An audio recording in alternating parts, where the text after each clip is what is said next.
মানুষের স্রোত আর মিছিলের উত্তাল আওয়াজে বিপ্লব দিবসের শুরুটা হয় বিপ্লব সংহতির নায়ক শহীদ রাষ্ট্রপতি জিয়াউর রহমানের সমাধিতে শ্রদ্ধা নিবেদনের মধ্য দিয়ে।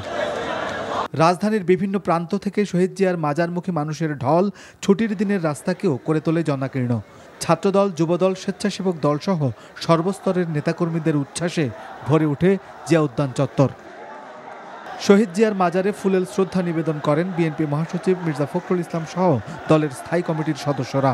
পরে মরহুমের রুহের মাগফিরাত কামনা করে মোনাজাত করা হয়।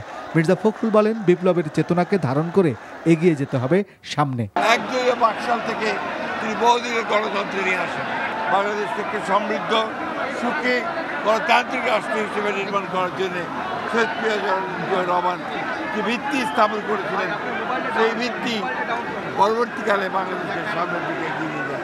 জুলাই অভ্যুত্থানের পরেও গণতন্ত্রকে ধ্বংসের চক্রান্ত চলছে, অভিযোগ মির্জা ফখরুলের। গণ অভ্যুত্থানের পরে যখন বিভিন্ন রকমভাবে একটা প্রচেষ্টা চক্রান্ত চলছে এই গণতন্ত্রকে আবার ধ্বংস করার জন্য, সেই মুহূর্তে এই ৭ই নভেম্বর বিপ্লব সংহতি দিবস আমাদেরকে সেই পথেই যেতে পারে, যে পথে সত্যিকার অর্থেই আমরা বাংলাদেশে গণতান্ত্রিক রাষ্ট্র নির্মাণ করতে পারব। পরে শ্রদ্ধা জানাতে বিভিন্ন সংগঠনের নেতাকর্মীদের ঢল নামে জিয়ার মাজারে।